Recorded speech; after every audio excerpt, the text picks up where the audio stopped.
Hi friends, இப்போ பச்சை மொச்சை பண்ண போகிறோம். அதுக்கு வடச்சட்டில் எண்ணெய் ஊற்றி எண்ணெய் காஞ்சோடனே சோம்பு போடுவோம்.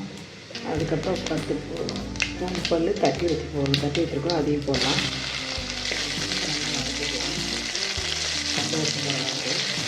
அதுக்கப்புறம் பெரிய வெங்காயம் போட்டுருக்கோம். வெங்காயம் நல்லா ப்ரௌன் கலர் ஆகணும். அதிலே வச்சு அரைச்சி அரை ஸ்பூன் இஞ்சி பூண்டு பேஸ்ட் போட்டுக்கலாம். தக்காளி பொடியை நறுக்கி வச்சு தக்காளி போட்டுக்கலாம். பழமாக நல்லா வதக்கி விட்டுக்கலாம். அது சீக்கிரம் வெங்காயம் கொஞ்சம் உப்பு போட்டுக்கலாம். லைட்டாக உப்பு லைட்டாக போட்டுக்கலாம். சீக்கிரம் நல்லா வதக்கிடும்.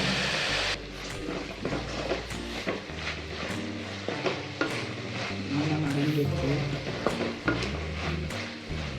கொஞ்சம் ஒரு 2 நிமிஷம் வதங்கிட்டோம். அடுத்து மஞ்சள் தூள் போட போகிறோம். மிளகாத்தூள் 1 ஸ்பூன் போடுறோம். அடுத்து 1 ஸ்பூன் கரம் மசாலா தூள், மல்லித்தூள் 1 ஸ்பூன் போடுறோம். பச்சை மசாலா போகிற அளவுக்கு நல்லா வதக்கிக்கலாம். உப்பு வெங்காயத்தில் ஆல்ரெடி போட்டிருக்கனால பார்த்துட்டு போட்டுக்கலாம்.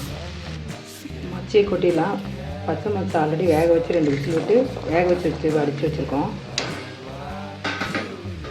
நல்லா வதக்கிங்க.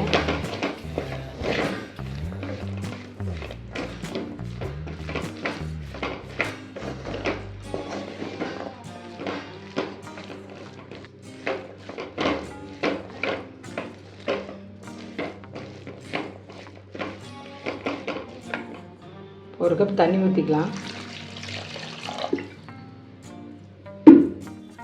தண்ணி ஊற்றினா தான் மசாலாலாம் பிடிக்கும் மொச்சையில். அதில் 10 நிமிஷம் மூடி வச்சிடலாம். அதையே உப்பு காரமெல்லாம் அப்போ தான் பிடிக்கும்.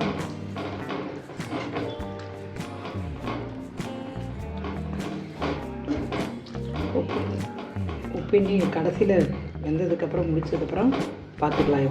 எப்படி இருக்கும் உப்பு பார்த்துட்டுன்னா திருப்பி சேர்த்துக்கலாம். 10 நிமிஷம் மூடி வச்சிடலாம். ஹைலே இருக்கட்டும். 5 மினிட்ஸ் ஹையில் இருக்கட்டும், 5 மினிட்ஸ் சிம்மில் இருக்கட்டும். மொச்சை ரெடி ஆகிட்டு இருக்கு பாருங்கள். கலர் மாறுது.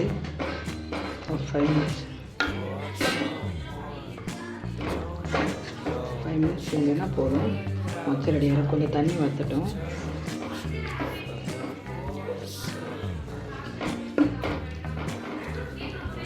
ஃபைவ் மினிட்ஸ்க்கு அப்புறம் மொச்சை ரெடி ஆகிடும்.